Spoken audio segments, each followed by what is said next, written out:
Alright, so this video here we can talk about auto transformers and 230 volt inverter models. Like here's an example there, brand X, brand Y. Guys getting sensitive about which brands I'm showing. So here's some of the problems we need to solve. Alright, bonded, neutral and ground, which we covered in the previous inverter. That's the removal of the ground to neutral bonding screw inside the inverter printed circuit board. I showed you how to do that. So I've showed you how to do that on brand X and brand Y. Brand Y, I'll give you more details. Brand X, you can figure that out. Some vendors are importing these guys, removing the screw and removing the screw for you.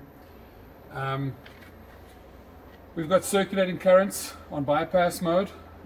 Remember this drawing over here in the previous video?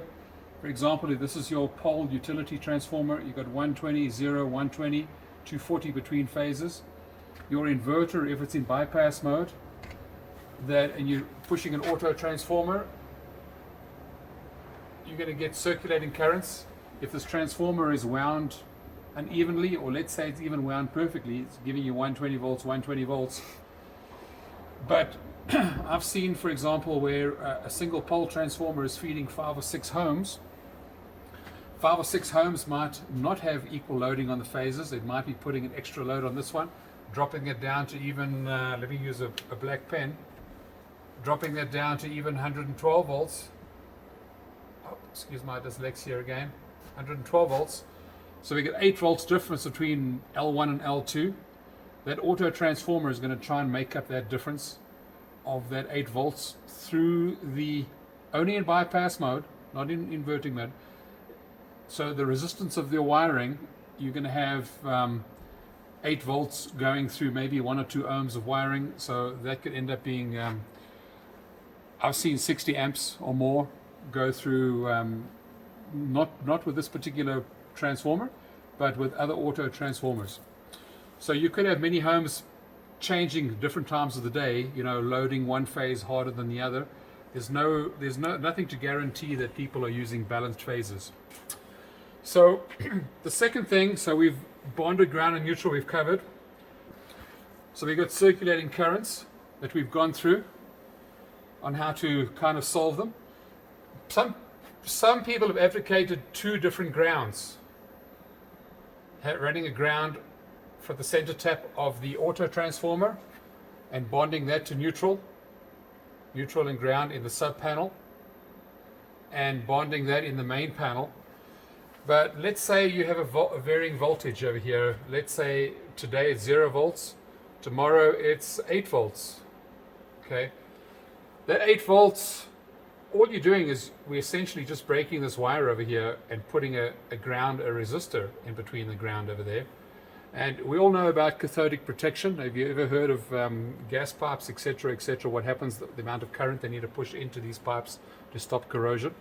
But now you've got current flowing through your ground, and then that'll cause corrosion on your ground rods over there. But another thing could happen is, let's say your hot water tank, your house hot water tank is bonded to the ground on this side over here, and you have a water pipe. You're sitting in your tub. You're sitting in your tub over there having a bath. You're pouring water in. Your tub is grounded to this ground, and your water is grounded to that one, and you've got voltage now coming in between your water and your tub. Okay, so these are all the potential things that can happen with having different grounds. Personally, I would just have to deal with the circulating ground currents, put decent size breakers over there, and if the ground current does exceed, just let it trip the breaker. Right? Having a single ground is probably the most safe thing to do. I've mulled over this so many times, thinking about what if, getting feedback from many professionals, and a single ground is probably the best way to go. Okay, grounding, done that. Overload. Okay, have a look over here. Here we have an auto transformer, as in some of the drawings. We have a 20 amp, some of the drawings advocate a 25 amp breaker going to the auto transformer. Okay, what happens, sometimes when you trip a circuit breaker and you run downstairs and you're trying to figure out which one it is, and you go through all of them and you happen to trip this guy. If I trip this guy, what's going to happen? Half of my house is going to get 240 volts going on, and I've made a portion of the video showing you what happens when this does trip. Also, if that never ever trips, let's say you swear that you'll never ever trip this breaker, what if you get a dead short, which I suppose never happens with some people. Let's say you have a dead short, you're wiring a light up in the house, you hit a dead short, and it trips this breaker. Let's say it doesn't trip this breaker, but it trips that breaker over there. Then you've got half your house sitting at 240 volts, and your 120 volt appliances are going to vaporize. And I'll show that to you on a section of the video that we've done with this. Then, over temperature. We have run this transformer at 80 to 90 to 100% of unbalanced load. I know I'm going to get lots of pushback. I'm going to get lots of pushback saying, well, you know, we can run 3, 4, or 5 inverters into a single auto transformer. In other words, you are saying that you can run 5, 10, 15, 20 kilowatts of power and only using a 5 kVA transformer to balance the loads. And so if you happen to not balance the load, let's say you're doing a welder on one phase, a 120 volt welder, someone comes along and your phases are already maybe 3 kilowatts being pulled out of one phase, and you know, unbalanced phase, and 2 kilowatts out of another, and along comes a guy and plugs in a welder and starts welding and trips this breaker over here.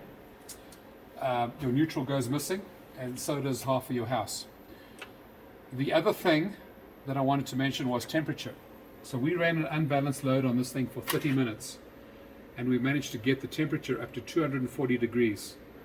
It's 32 degrees ambient temperature here today, but we managed to take snow, throw it on there, and the snow started boiling, and that transformer started smelling. So if you're quite happy with 5 kVA transformer in your 15 kilowatt system, that's fine by me. That over temperature, I think we've covered temperature and I've covered sizing. So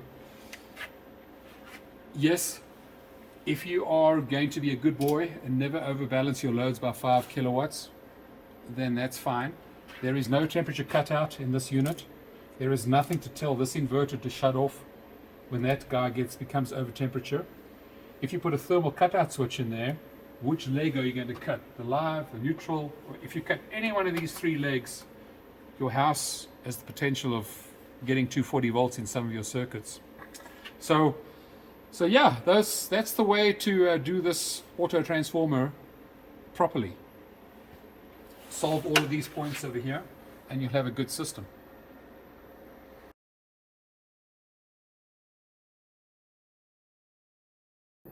It's getting dark now, but you saw how I got this transformer to warm up with a 5 kilowatt inverter. Now, I know that some guys are advocating running 2 or 3 or 4 of these in parallel with a single transformer through a 20 amp breaker. So the isolation transformer, or the auto transformer, is going through this little cable over here to the auto transformer through a 20 amp breaker. Okay, so let me show you what happens if this 20 amp breaker had a trip on your auto transformer. Besides the heating issues that I showed yesterday, if the 20 amp breaker is there to protect the auto transformer from overheating, I'm going to show you what happens if we happen to trip this breaker while we're busy doing things. So I'm going to turn on my inverter, and this is the 8 kilowatt inverter. So I'm just wanting to put, instead of me wiring up 2 of these in parallel, I'm just going to use an 8 kilowatt inverter, 240 volts, to run through my panels. And then I have over here some loads that I'm going to be running through. I've got a 5 kilowatt load over here and a little heater. So 1.5, 1.5, and a heater. It all adds up to about 5 kilowatts. And then a chop saw over here as well. So I just want to simulate everything running off one phase, tripping that 20 amp breaker, and watch what happens. I've got 2 light bulbs, 2 sets of light bulbs. These 2 are on one phase, the other 2 on the other phase. sorry, the black phase and the red phase. And our auto transformer is giving us a neutral wire, and I've got an amp meter on AC amps over there to show you what the amps look like. It's going to get pretty noisy, so just bear with me. So first I'm going to turn all my loads on. So I've got 3 heat guns and our heater over there, and we're pulling 22 amps. Let me show you there, 22 amps AC through a 20 amp breaker. Okay, so take special care of these light bulbs over here. Imagine this is half of your appliances, your refrigerator, your TV, etc., etc. And now we're going to run the chop saw over there. So hit the chop saw there, Dirk. You see that flash of light? So what happened now is this 20 amp breaker tripped, and we've got some lights that have switched off over there. You notice these 2 lights that are 240 volts still in series, they're working fine. Our 240 volt loads are untouched. So let's see if I put this breaker back on now, what happens. So all the lights that were on the same phase as the load are fine because they just went to 0. But the lights that were on the other phase have all blown right now. These are completely blown. I don't know if you saw that white flash of light. So if this was your refrigerator, your TV, etc., etc., it'll all be gone. 200 volts going through it. I'm showing you voltage on the white phase across those light bulbs right now with the breaker back in the on position. Okay, over there we can see 115 volts. Now if I had to trip this breaker over here with my other finger, okay, you'll see all of a sudden there's 230 volts on that load. So you get 230 volts across all your appliances, boom, gone. Okay, so a single transformer for 5 kilowatts, maybe I can go with that, but a single transformer for more than 5 kilowatts through a 20 amp breaker, you are taking your life. I'd say no for us like this, and I'd say hell no for putting a single isolation transformer with more than 5 kilowatts. I also want to show you how dangerous, you know, everybody thinks high solar voltage is a cool thing. This is 380 volts. The polarity is negative over there, just because I got the wires swapped around. But I want to show you what happens if you've got the wrong breakers for this thing. 380 volts, bearing in mind that these inverters over here handle 500 volts, 450 or 500 volts of solar input.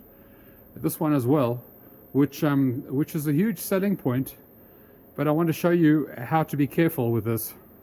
Okay, we're going to throw up that breaker. I want to show you how many amps there are. Okay, that's what that voltage looks like. If I put a dead short on there, it's only 6 amps. 6 amps at 300 odd volts. Okay, so there's not much power over there. And that's only 8 solar panels in series. 8 400 watt solar panels in series. So now I'm going to show you what happened to me. I've also paid my school fees. And I'm going to show you what happened when I used cheap breakers. So this was me on my first homemade solar combiner box. It was running for about, almost a year. And you can see that it says 400 volts, and I was running it at 200 volts. And it says 63 amps. So I figured, well, these are the breakers I got off eBay. They should be just fine.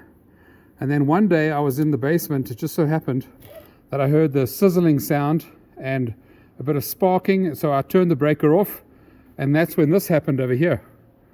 All right, so plastic boxes and cheap breakers, not a good thing. So that's when I decided to, looking at the PV breaker boxes, the solar combiner boxes out there, wasn't too happy with what I was seeing. I was seeing single pole breakers. So here's one I'm going to test. This is called Thomson 63 amp. As you can see, it's 600 volt DC. So what I'm going to do is I'm just going to put my solar panel voltage like you saw me make the arc. Just put the positive in there and negative in there, and switch it on. And only when you break the circuit is you're going to see the arc. All right, so we switched our breaker on. We got our voltage. One of the inverters is coming on. I'm going to put a dead short across here. If you hold that camera for me, I'm going to put a dead short on here. Okay, and now I'm going to switch it off. Did you see that? arcing, a little. Now you do that the second time. Okay, this is.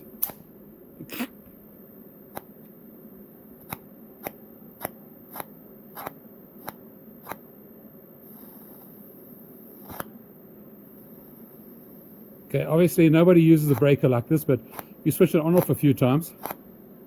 This is what's going to happen, right? And this is only 6 amps. I mean, the sun, it's nearly 5 o'clock in January, all right? So the sun is pretty low. But, so that's what happens. The breaker starts burning down. And you'll notice on our combiner boxes over here,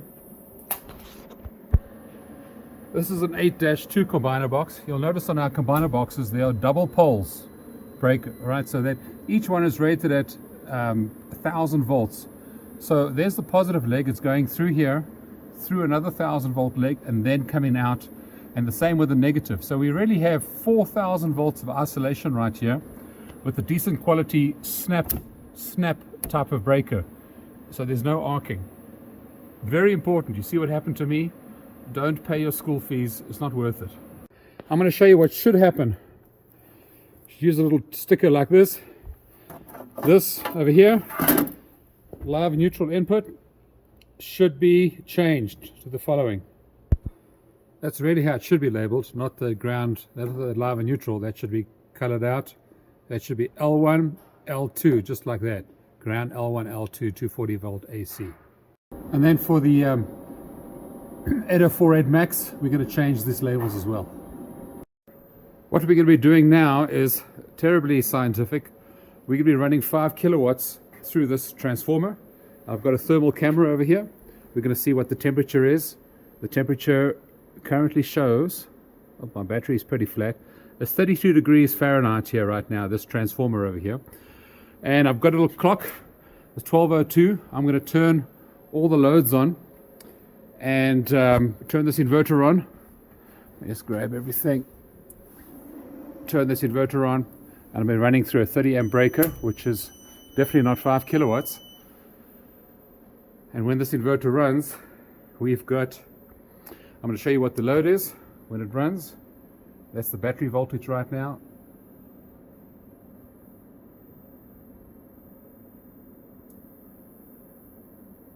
Takes a few seconds to boot up. Alright, so we're running now at 26% load. I'm going to turn a few heat guns on right here.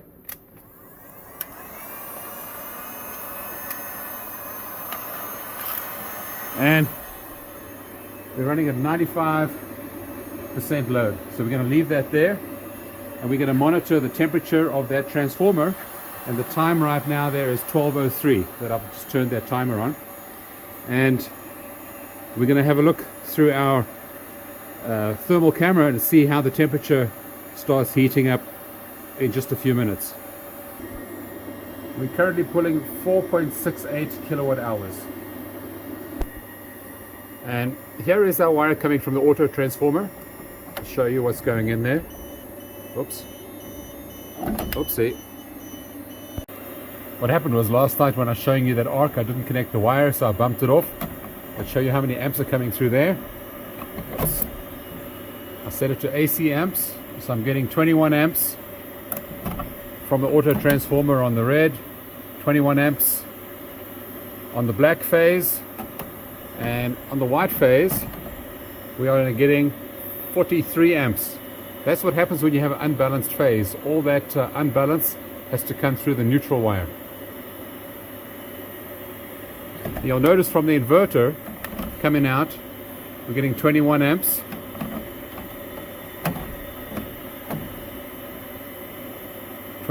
There as well, going into the auto transformer. So I'm going to leave that on there on the neutral winding.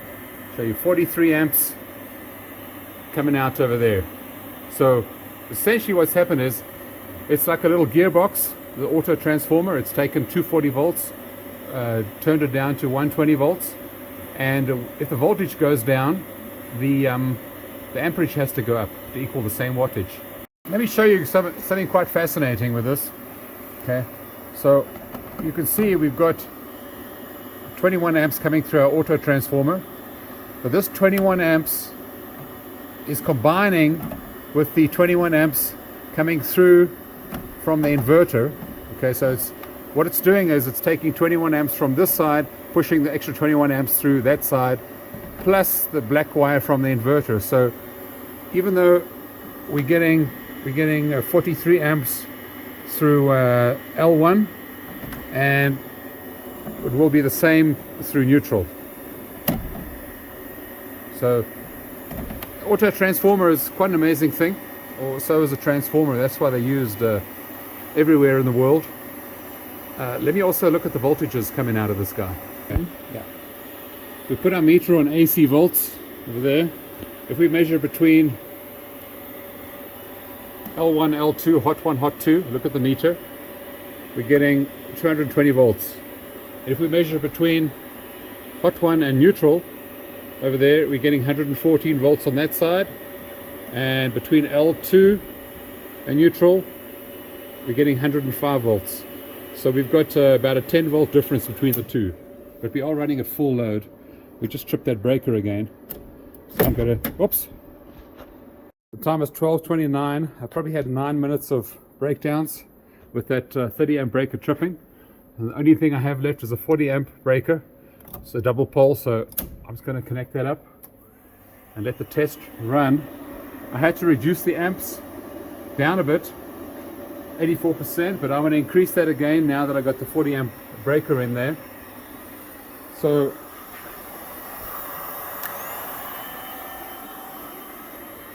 we're running back at 92%. So we're running about 20 minutes. And then let's have a look at the temperature on this transformer over here.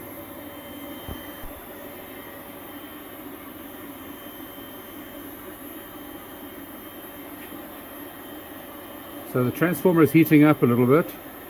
We can see that it's sitting right now at 80, I find there, 82 degrees. The bottom there, if I point it in the right direction, 86 degrees. So it was 32 degrees when we started out, and that's what the temperature is here today in the shop. The doors are open, it's a nice sunny day. So we'll watch that. It's 20 minutes of running. But 15 minutes later, let's have a look, and we're looking at that transformer now running at 140, 145 degrees. So it's still maintaining. You know, people could say that this is improbable solution, but in the winter time it's possible. I mean, you could have heaters, space heaters running in the house. 3 of these guys is 4.5 kilowatts, and they could happen to be on the same phase as well. It's a 50-50 chance, but if whoever wired the house, if the bedrooms, etc., were all on the same phase, they happen to be spread out throughout the house, it is a possible thing to happen. So we've been running for a good 30 minutes. This guy at 91%, which is let's see what the VA is. So 4.5 kVA. So we're about 10% off maximum rated, and we're going to test out see what the temperature is of this guy. It's pretty warm. So let's have a look where we're sitting at. 183 degrees.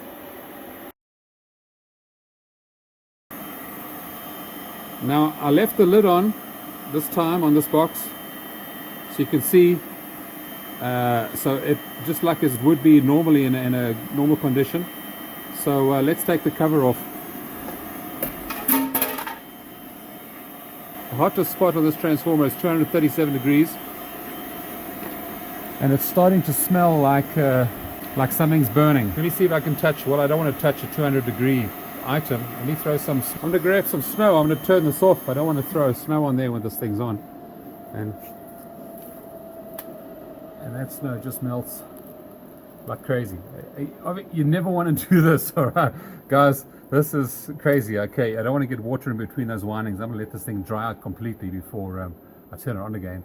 But the water inside there is busy sizzling. And that's running at the rated output with the lid half on at 32 degrees.